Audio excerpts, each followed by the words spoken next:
54 years old. I'm getting too old, to be out in the streets. To be honest, I got fed up. Trying to figure out where my next meal is coming from, or am I going to end up in a ditch with a needle in my arm? The willingness in me didn't want to give up. So homelessness, I argue, is probably the largest issue facing the nation, but definitely is probably the largest issue facing our local community here, definitely the Bay Area and definitely the state of California.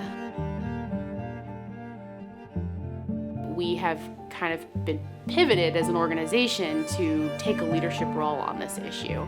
Now, when we first were thinking about what we would do with this property, we had a very small vision.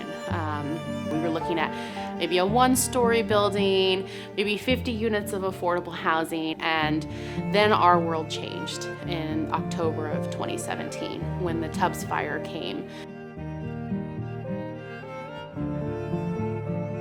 We lost 5,000 homes.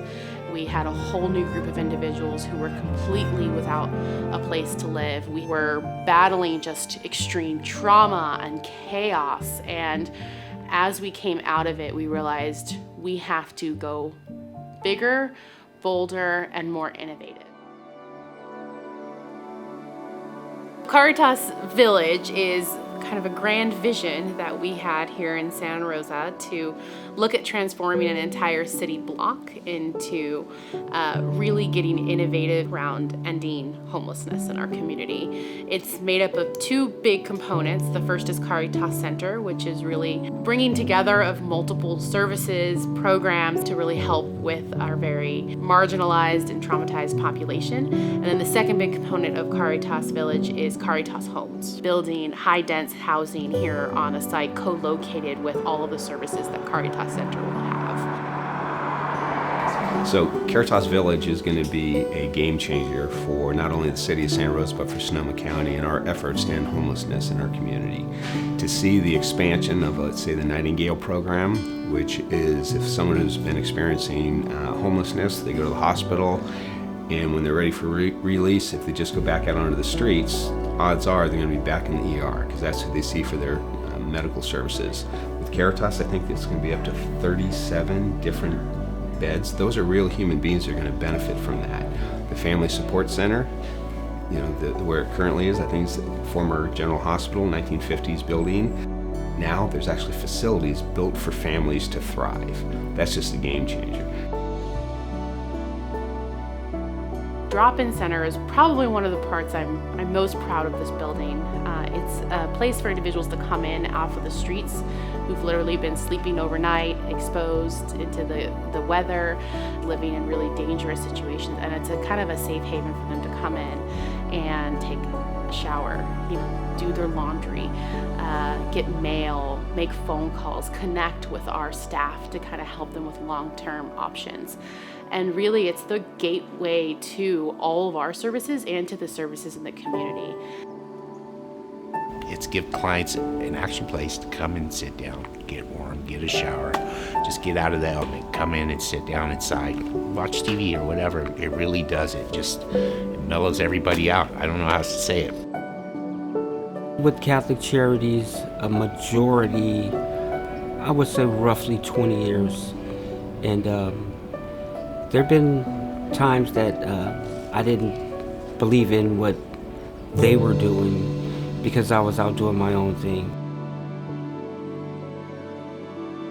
So if you want out of this right away, this is what we got to do. But if you focus on this, and that, you can work yourself out of it.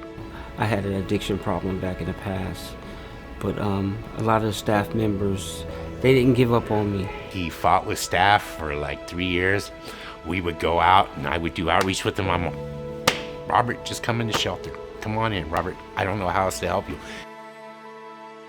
One day it comes up, okay, Lee, I'm ready to go in shelter. I'll go, okay. Put him in the shelter. And we knew right away he was ready for a change. And he always told me, when you're ready, you'll know. And for the past 7 to 8 months, I made a drastic change. And I was privileged enough for them to give me a unit, a room upstairs, so I can continue to volunteer, which the it's astonishing. It's amazing that, they would have this program out there. Living upstairs is it's better than being out in the cold. And from shelter life, transitioning over to this part of the aspect is it's amazing, and I love it. I mean, look at the facility. This is paradise to me. When you walk in this building, 2 large outdoor courtyards and space set up for dogs, and kind of in a much more welcoming, bright environment, you can feel the energy of the individuals is different. Even though they're going through a lot, when they're here, they're happy and they're feeling safe. The welcomeness, welcome me with open arms. This is my family, and I couldn't. It would be hard for me to give this up.